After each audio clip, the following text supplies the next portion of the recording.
꼭 알아야 할 주요 이슈들을 입체적으로 분석해 쉽게 풀어드리는 이순영입니다. 여러분 어렸을 때 두더지 게임 해보신 적 있죠? 요즘에는 뭐 휴대전화로도 이러한 게임을 많이 즐기던데요. 두더지 게임, 뿅망치로 튀어오르는 두더지를 잡으면 두더지는 사라집니다. 그렇지만 여기저기서 계속해서 두더지가 나타나죠. 요즘 유럽 재정 위기가 그런 것 같습니다. 잊을만 하면 재발하는 유럽의 재정 위기.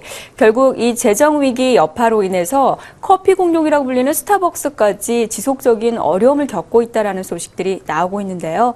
자, 과연 계속해서 일어나고 있는 유럽의 재정 위기, 그 해법은 무엇일까요? 자, 오늘 이슈 타파에서는 이진수 KDI 국제정책대학원 교수와 함께 유럽의 재정 위기, 과연 과거와는 어떻게 다른지, 그리고 그 해결책은 무엇인지 얘기를 나눠봤습니다.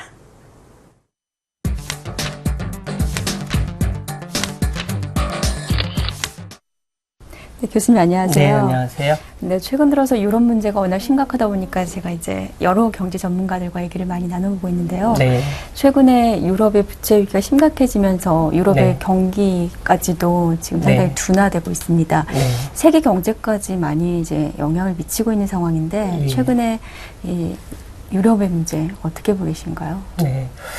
어제 스페인 은행에 대한 구제 금융 조치가 발표되지 않았습니까? 그래서 그 구제 조치로 한숨을 돌린 것으로 생각이 됩니다. 하지만은 여전히 위기의 그림자가 유로 지역에 머무르고 있는 실정입니다. IMF가 지난 4월에 세계 경제 전망을 발표를 했는데요. 그 전망 보고서에 의하면은 2012년 세계 경제는 3.5% 성장할 것으로 전망이 됩니다. 이는 2010년 5.3%, 2011년 3.9%에 비해서 낮은 실정이고요. 특히 유로 지역은 2010년에 1.9%, 2011년 1.4%에 비해서 2012년에는 마이너스 0.3%로 성장률이 마이너스를 기록할 것으로 전망이 됩니다. 그래서 이러한 불안정한 세계 경제 상황은 앞으로도 상당 기간 지속될 것으로 전망이 됩니다. 경제 성장률이 점점 하향 조정되고 있는데 이게 네. 직접적으로 유럽의 문제 때문이라고 보시나요? 어떤가요? 지금 현재로서는 가장 심각한 것이 유로 지역이 되겠습니다. 아시다시피 유로 지역은 상당히 다양한 국가들이 다양한 경제 여건을 갖고 있는데요. 문제를 해결하는 데서 다양한 경제 환경이 문제 해결에 해결한 도출하는데 어려움으로 작동을 하고 있습니다. 그래서 물론 미국 경제도 그렇게 썩 좋지는 않고 일본도 그렇게 썩 좋지는 않은 상황입니다만은 지금 현재 가장 심각한 위기에 대응하는 유럽 지역이라고 할 수 있겠습니다. 유로존 같은 경우에는 해결점이나 합의점 찾기가 좀 쉽지 않아 보입니다. 네. 시간도 굉장히 오래 걸리고 상당히 좀 어려운 그렇습니다. 것 같은데 네. 2008년 리먼 사태 때 미국 같은 경우에는 네. 이것보다는 좀 쉬웠던 것 같거든요. 네, 그렇습니다. 문제점이 어디에 있다고 보시나요? 미국 같은 경우에는 2008년에 리먼 사태가 발생을 했을 때 정부에서 아주 단기간에 적극적으로 대처를 했습니다. 아시다시피 확장적인 통화 정책 그리고 재정 정책을 통해서 수요를 부양을 했고요. 그 다음에 금융기관에 적극적으로 지원을 통해서 그 위기를 단기간에 해결하려 노력을 했습니다. 그렇지만 그 위기가 잘 해결이 되지 않는 가운데 정부 경제 성장이 둔화가 계속 지속되면서 세수가 이제 줄어들고 그 다음에 직접적인 정부의 금융기관의 지원 등으로 인해서 정부의 재정 적자가 확대되고 또 국가 부채도 역시 확대되는 그러한 상황을 맞이했습니다. 그것이 심각하게 나타난 것이 유럽 지역이 되겠고요. 네. 그러한 유럽 지역의 상황이 어떤 금융기관의 문제가 전체 국가의 문제로 비화가 되고 더 나아가 그 지역의 문제로 비화가 돼서 지금 현재로서는 해결이 상당히 어려운 실정으로 이렇게 되어 있습니다. 구제금융을 신청하고 또 받는 나라가 계속 네. 늘고 있는 상황인데요. 이게 좀 대응이 늦었다고 보시나요? 어떤가요? 그렇습니다. 조금 더 일찍 대응을 했더라면 예. 훨씬 더 적은 규모의 지원으로서 해결될 수 있었을 텐데 그 시간이 지연되면서 그 규모도 확대가 되고 나라도 확대가 되면서 점점 더 해결이 어려운 상황으로 진행이 되고 있는 것으로 판단이 됩니다. 긴축과 성장을 놓고 지금 그 수장들은 정치적인 좀 치킨 게임을 하고 있습니다. 네. 예, 어떤 방식이 맞다고 보시는지요? 원칙적으로 얘기한다 그러면 지금 현재 위기의 원인으로서 작용하고 있는 것이 정부의 재정 악화, 예. 그다음에 국가 부채 확대이기 때문에 원칙적으로 그것을 해결하기 위해서는 긴축 정책을 취하는 것이 맞겠다고 하겠습니다. 그러니까 정부의 그 재정 수지를 균형을 맞추고 그다음에 국가의 부채를 갖다가 이게 줄이는 방향으로 가는 것이 맞겠습니다. 그렇지만은 지금 현재의 경기 상황이 굉장히 나쁜 상황에서 긴축을 한다는 것은 정부의 지출이 그만큼 줄어들고 그만큼 그 세수를 더 확보를 하겠다는 것이 아니겠습니까? 네네. 그러면 지출이 줄고 세수 더욱 확보가 되면서 민간의 수요가 점점 더 줄어들 것이겠고요. 정부의 수요도 역시 줄어들게 되겠습니다. 그럼 그런 수요의 감소로 인해서 어떤 경제의 어떤 그 성장이 좀 둔화되는 그런 효과가 단기적으로는 있을 수 있겠습니다. 네. 그렇기 때문에 지금 현재 당장 그 긴축 정책을 하는 것은 현재 경기가 좋지 않은 상황에서 더욱더 경기 악화를 불러일으킬 가능성이 상당히 크다고 보겠습니다. 그런 의미에서 단기적으로 그 긴축 정책을 피는 것은 좀 어렵지 않겠는가 이렇게 판단이 되고요.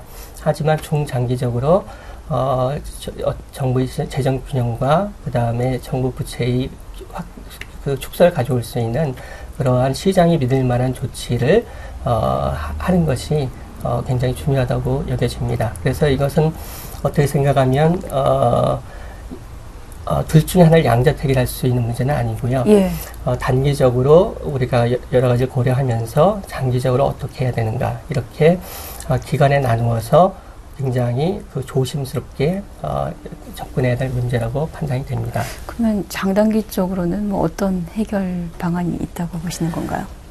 단기적으로는 제 생각에는 긴축 정책을 하기는 좀 어렵다고 생각이 됩니다. 물론 이제 지금 일부 문제가 되고 있는 유럽 국가에 있어서 긴축 재정을 하도록 강요가 되고 있습니다만은 다른 주요 국가들 미국이나 일본이나 아니면 중국이나 이런 곳에서는 어떤 그 긴축을 하는 것은 바람직하지 않다고 생각합니다. 여러 개 있으면. 왜 그런 건가요? 우리나라 같은 경우에는 오히려 네. IMF 때 긴축을 해서 네. 빨리 외환위기에서 벗어난 그런 성공 사례가 있지 않은 건가요? 그런 긴축을 한 것도 있고요. 우리나라가 외환위기에서 벗어난 이유 중에 하나는 그 당시 환율이 굉장히 그 평가 절하가 됐지 않습니까? 그러면서 저희 수출이 굉장히 급격하게 회복이 됐습니다. 어떤 국내적인 요인도 있지만 해외적인 요인에 의해서 또 그 당시에는 세계 경제가 침체를 겪고 있지 않은 시기였기 때문에 대외적인 여건이 그렇게 나쁘지 않았습니다. 그래서 환율이 절하가 되면서 외부적인 여건이 굉장히 우리 경제 회복에 상당히 긍정적인 요인으로 작용을 했다고 생각이 됩니다. 그렇지만 유럽의 경우에 있어서는 지금 환율 작동 메커니즘이 작동을 하지 않고 있지 않습니까? 유로라는 단일 통화를 사용을 함으로써 그 영내에는 환율이 고정돼 있다고 볼 수 있고요. 네. 그러한 것이 지금 현재 위기를 심화시키는 중요한 요인으로 작용을 한 것으로 많은 사람이 판단을 하고 있습니다. 그러한 면에서 봤을 때 어떤 그 외부적인 그 여건이 좋지 않고, 그러니까 여건을 이용할 수 없는 상태에서 그러한 그 긴축만을 통해서 한다는 것은 그 경제 상황을 더욱더 악화될 가능성이 높다. 이렇게 말씀드릴 수가 있겠습니다. 그렇게 따지면은 지금 독일 같은 경우에는 일단 긴축 재정을 해야지만이 돈을 지원하겠다라는 입장인데 독일이 한 발 물러설 가능성이 있다 쪽으로 볼 수 있는 건가요? 어떤가요? 네, 저 개인적으로는 그럴 가능성이 있다고 판단이 됩니다. 그러니까 독일의 경우에는 그 유로가 도입된 이후 경제에 상당히 긍정적인 영향이 있었습니다. 그 이전에는 그 독일의 경우 경상수지가 적자였던 반면에 유로가 도입되면서 경상수지 흑자로 바뀌고 그리고 그 독일의 경우에 그 역내 수출의 역내 교육의 비중이 한 60% 되는 것으로 알고 있습니다.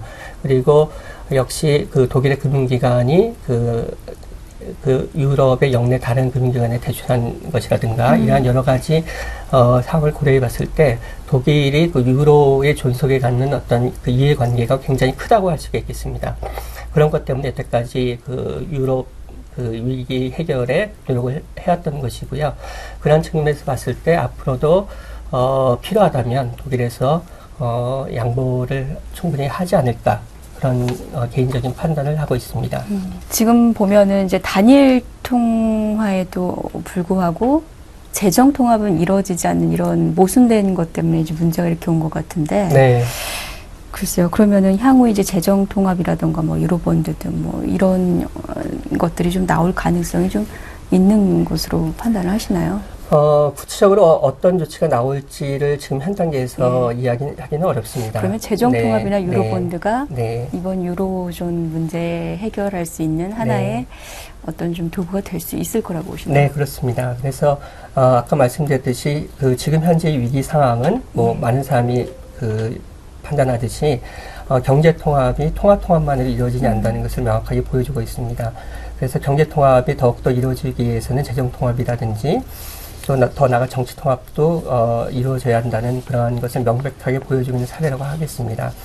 그래서 그런 그 그런 그 판단이 있기 때문에 그것이 재정 통합이든지 아니면은 유로본드 도입이든지 현지 위기를 해결하기 위한 방향으로 조치가 도입될 가능성은 상당히 있다고 판단이 됩니다. 그래서 구체로 어떠한 그 조치가 될지는 좀 더 지켜봐야 되겠습니다.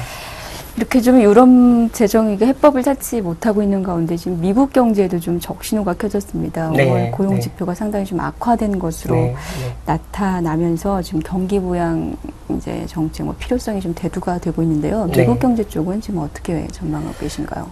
미국 경제 같은 경우에는 올해 그 경제 전망이 약 2.1% 정도 성장할 것으로 예상을 하고 있습니다. IMF 전망에 의하면.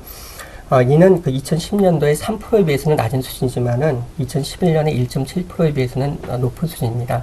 그래서 어느 정도 경제가 그 회복을 하는 것으로 이렇게 판단을 할 수가 있습니다. 하지만은 지금 말씀하셨듯이 최근 고용 지표가 나쁘게 나오고 있는 걸 봤을 때 아직 그런 성장세가 이렇게 견고하지는 않은 것으로 판단할 수가 있겠습니다. 2008년 이후 위기 상황에서 아시다시피 그 미국 정부가 상당한 재정 투입을 했고 그리고 확장적인 통화 정책을 해왔는데요.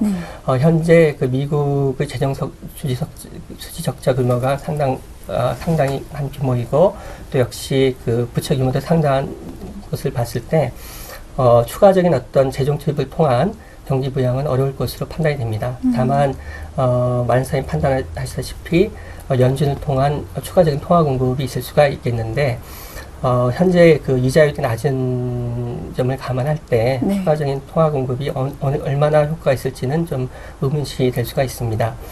이러한 점을 종합적으로 감안해 봤을 때 미국이 어떤 경제 성장세를 아주 그 견고하게 회복하는 시점은 하기에는 상당 기간 필요할 것이다.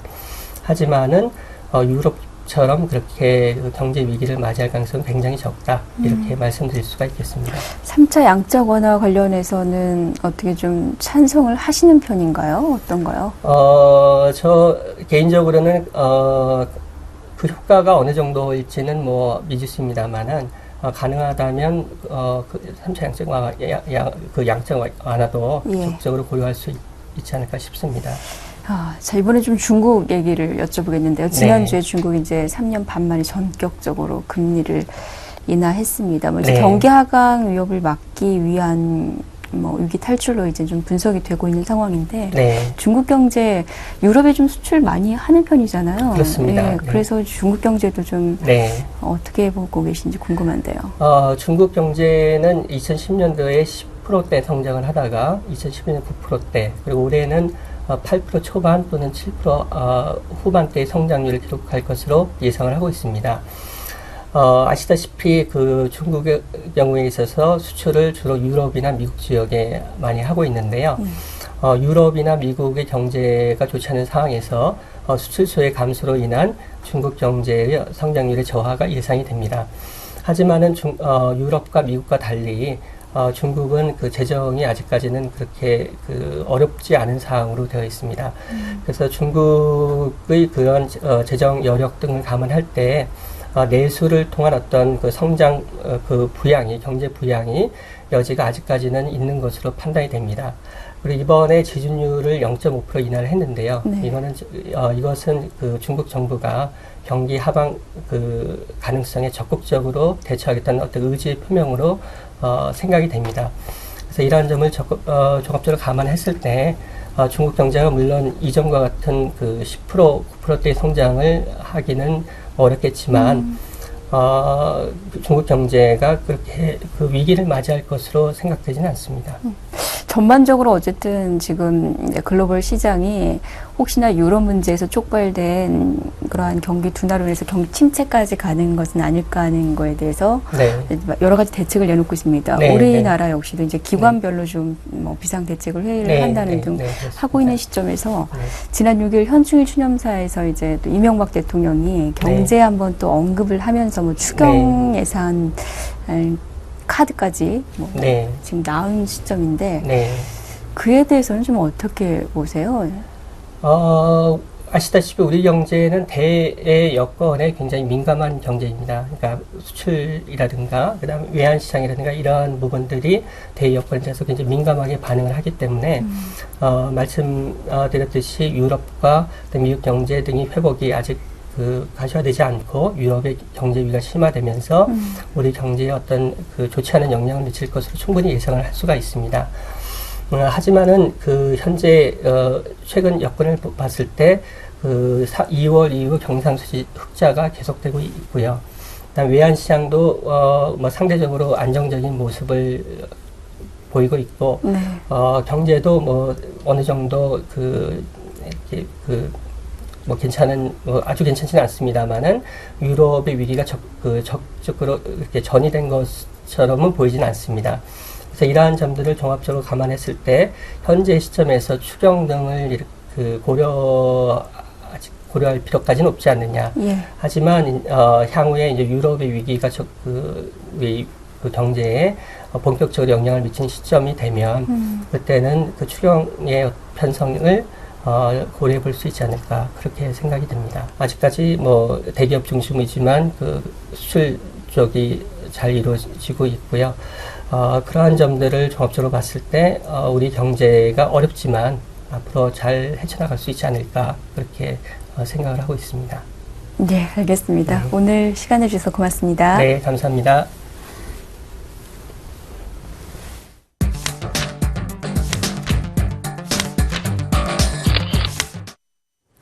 세계은행은 유럽의 재정 위기로 인해서 세계 경제가 2.5% 성장에 그칠 것으로 내다봤습니다. 특히 개발도상국 같은 경우에는 대비책 마련이 시급하다고 밝혔는데요. 그러나 선진국 경제 역시 리스크 요인으로 계속해서 작용할 것이라고 말했습니다. 가까운 일본 같은 경우에는 최근 유럽 위기 방어 태세에 들어갔습니다.